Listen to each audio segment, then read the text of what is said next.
your hand with Joe Mike. Hey guys, how are you? Coach. Good. Look, it's really great to be back here. We're really excited about getting back to practice, getting started with this team. Obviously we have a lot of tremendous challenges facing us this year, and if you're a competitor, you certainly look forward to those challenges, and I think the team is excited. We had really good work in the off season, the summer conditioning program. The guys did a good job on the testing. There was a tester out there today a little bit in terms of the weather, but the guys fought through it pretty well, and we got a lot of good work done. But there's a lot of tremendous challenges that face every team at this point. Some of it comes from the people you play, because we play some really good teams this year, and starting with the first game when we play USC. But the challenges also come from ourselves, from us.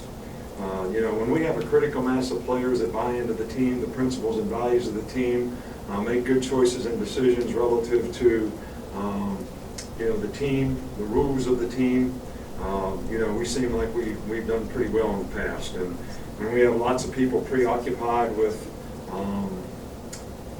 other things like how much they're going to play or who their agent's going to be next year or whatever, we don't seem to do nearly as well. And I think everybody needs to buy into the things that are going to help them play the absolute best football on our team, to create an identity for this team, because what we've done in the past obviously is not going to help us. So the discipline, the attention to detail, the energy, the focus that we can maintain are all going to be things that are going to help us execute and play better when the season comes. And I think that's the challenge that we have as coaches and as players, to work together so that we can accomplish that and get every player playing to the best of his ability.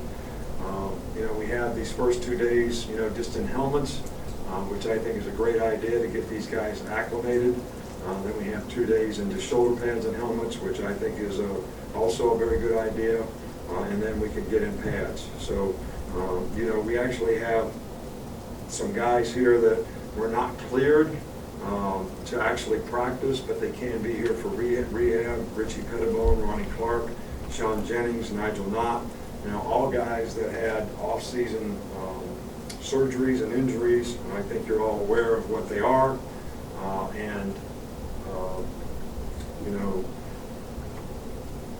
Those guys will not be able to participate probably until school starts.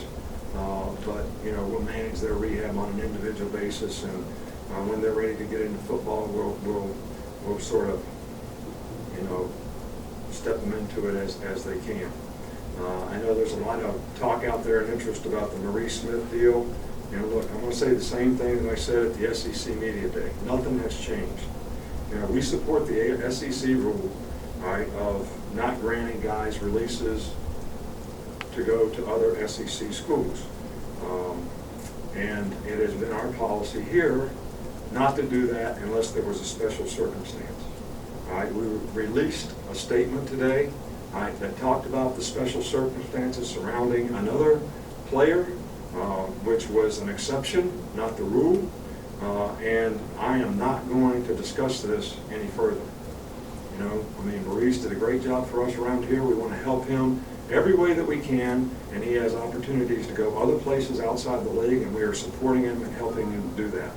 So that's all we can say about that. Alphonse Taylor has gone through a program, pretty significant program, pretty intense program, and we have cleared him to practice.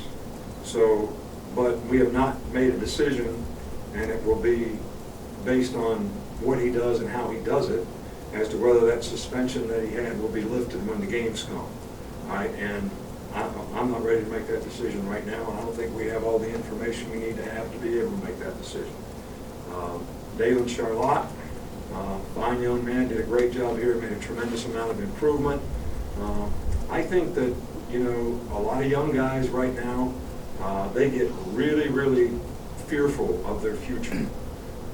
And it creates a lot of anxiety. and they think if they change environments, that's going to help solve that anxiety and help them be able to get where they want to go.